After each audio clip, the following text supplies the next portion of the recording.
The research questions that have motivated my work for the last 25, 30 years have been, what's the nature of language? Now, a lot of linguists have asked this question. This is the question that motivates a lot of linguistics research. But I started off asking it one way and have come to the conclusion that asking it that way was probably wrong, and I have a different way of approaching the problem now. So my original concern in looking at the nature of language was to look at language with a capital L. Human language, what it's like in the brain, what the brain has to be like to sustain the capacity for language that individual humans have. And what the most influential ideas for me in my early research and my early linguistics career were the ideas of Noam Chomsky, which is that there's an innate capacity for grammar in our genes, and that the acquisition of any given language is simply learning what the different sorts of parameters are. So what's a parameter? Something like in English, I always have to have a subject. Even when it doesn't mean anything, like in "it rains," it doesn't really refer to anything. It just is necessary because English has to have subjects. But in a language like Spanish or Portuguese, I don't say "it rains," I say just "rains," chove, in Portuguese, because Portuguese has a parameter that's been identified in Chomskyan research, and many languages have this parameter that, in addition to allowing it to drop subjects, entails a number of other characteristics that are found in the language.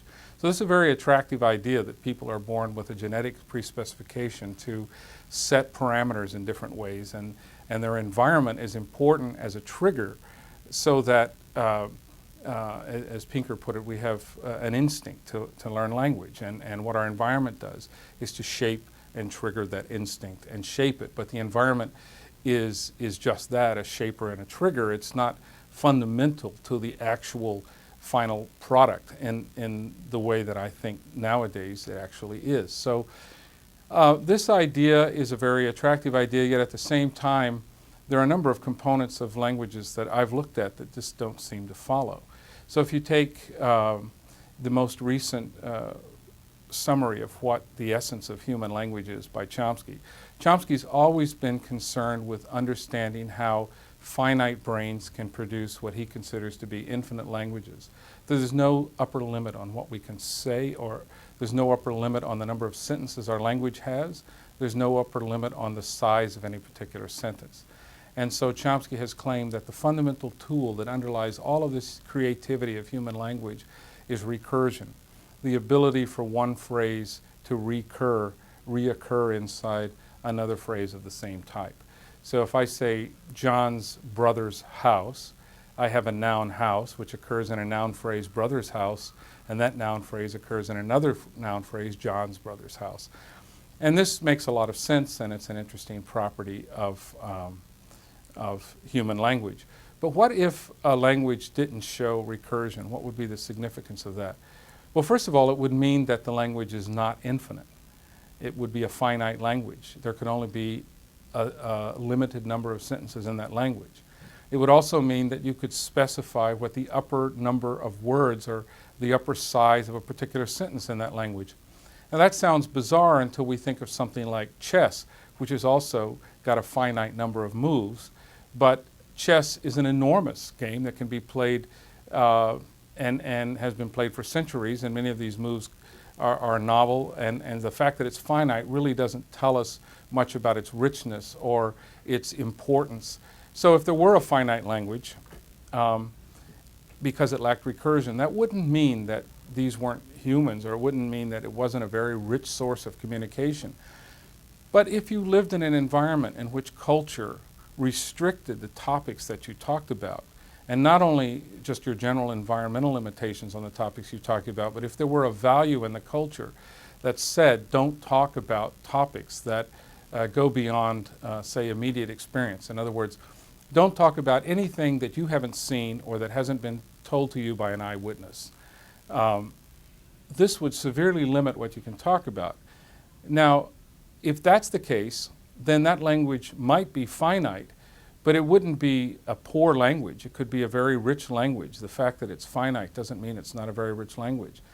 And if that's the case, then you would look for evidence that this language lacked recursion. So So in the case of Pirahã, the language I've worked with the longest for about 30 years out of the 24 languages I've worked with in the Amazon, Pirahã doesn't have expressions like John's brother's house. You can say John's house, you can say John's brother, but if you want to say John's brother's house, you have to say John has a brother, this brother has a house. They have to say it as separate sentences. And as I look through the structure of the words and the structure of the sentences, it just becomes clear that they don't have recursion. Now, if recursion is what Chomsky and Mark Hauser and Tecumseh Fitch have called the essential property of language, the essential building block, in fact, they've gone so far as to claim that that might be all there really is to human language that makes it different from other kinds of systems, then if that's what recursion is, then the fact that it's absent in a language means that this language is fundamentally different.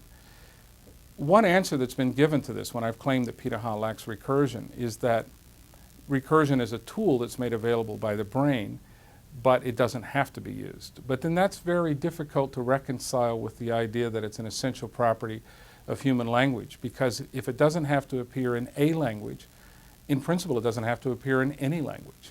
If it doesn't have to appear in one part of a language, it doesn't have to appear in any part of a language. So it's not clear what causes recursion. In fact, just 2 weeks ago at Illinois State University, I organized an international conference on recursion in human language, which is the first conference of its kind ever held. And we had researchers from all around the world come and talk about recursion. And the interesting things that emerge from this are that, A, linguists, mathematicians, and computer scientists disagree on what recursion is and how significant it is. Also, there are many examples of recursion that is lacking in a number of structures and languages where you would have otherwise thought it was going to be there. And so recursion as the essential building block of human language, if Chomsky's correct, is difficult to use as an intellectual trying to build a theory of human language, because it's not clear what it is, and it's not clear that it is in fact essential to different languages. So as an alternative, what might we say? Well, recursion could occur because human beings are just smarter. In fact, the Nobel Prize-winning economist Herbert Simon, who taught psychology for many years at Carnegie Mellon University, wrote an important article in 1962 called The Architecture of Complexity. And in effect, although he doesn't use this word, he argued that hierarchical or recursive structures are fundamental to information processing. So that he argued that these were just part of the human brain, and we use it not just in language, but in economy and discussion of problem solving and the stories that we tell. Now, if you go to the Pirahã language again and you look at the stories that they tell, you do find recursion. You find that ideas are built inside of other ideas, and one part of the story is subordinate to another part of the story. But that's not part of the grammar per se, that's part of the way they tell their stories. So my idea is that recursion is absolutely essential, but to the human brain, and it's a part of the fact that humans have larger brains than other species. And in fact, one of the papers at the Recursion conference was on recursion in other species, and talking about how deers, when they look for food in the forest, often use recursive strategies to map their way back across the forest and back, and they take little side paths that can be analyzed as recursive paths. So it's not clear, first of all, that recursion is unique to humans, and it's certainly not clear that recursion is part of language as opposed to part of the brain. This is ongoing research that I have on Pirahã with researchers from MIT's Brain and Cognitive Sciences department led by Professor Ted Gibson, and also by researchers at the University of Manchester. But it's also part of a larger project that I'm involved in, funded by the European Commission, on characterizing human language by structural complexity. And the question we seek to answer there with a number of researchers from Holland, Germany, and England is, what is it that makes people so smart compared to other species? Is it just bigger brains? That might be the case. Or are there particular ways that our brain operates that makes it very different from the way that other kinds of brains operate? And recursion has been proposed in human thinking as, in fact, a way that we think that other animals don't. And that's very much an open empirical question. But let's say that that's right. Then recursion once again underlies human thought, but it doesn't have to make the jump into human language. You could have a human language that is constrained by the culture so that the language proper lacks recursion, but the brain has recursion. And that's very difficult to reconcile with Chomsky's ideas on where recursion comes from. Chomsky is absolutely correct to recognize the importance of recursion, but the role that he gives it and the role that Hauser and Tecumseh Fitch give it, to me, is got things backwards. In other words, rather than going from language to the brain, we have to have recursion in language, and then it starts to make its manifestation in other thought processes. It starts in the thought processes, and it might or might not jump to language. One prediction that this makes in Pirahã is that a number of people who've worked on number theory and the nature of number in human speech is that counting systems and numerical systems are based on recursion. So if a language lacked, and that this recursion actually follows from recursion in the language. So that if a language lacked recursion, you would predict that that group would not have a number system or a counting system. And I've claimed for years that the Pirahã don't have number or counting, and this has been verified in two recent sets of experiments. One that was published in Science 3 years ago by Peter Gordon, arguing that they don't count, and then a new set of experiments that was just carried out in January by people from Brain and Cognitive Sciences at MIT, which establishes pretty clearly that they have no numbers and don't count at all. So the evidence is still being collected. The claims that I've made about Pirahã lacking recursion and the fact that Pirahã is an evidence that there probably isn't a need for a universal grammar.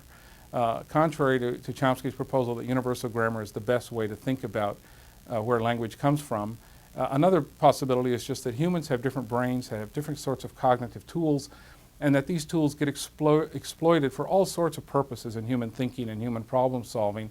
And one of the biggest problems we have to solve is how to communicate with other people, our conspecifics. And communication with our conspecifics is a problem that's often solved by recursion, but it doesn't have to be solved that way. It can be solved in other ways, especially in very small societies where so much information is implicit and held in common. So the ongoing investigation of these claims and alternatives to universal grammar, an architectonic effect of culture on the grammar as a whole, and the implications of this for the way that we've thought about language for the last 50 years, probably best summarized in Steve Pinker's book, The Language Instinct. The implication would be that that might not be the best way to think about things. And so this is very controversial, and lots more research has to be done.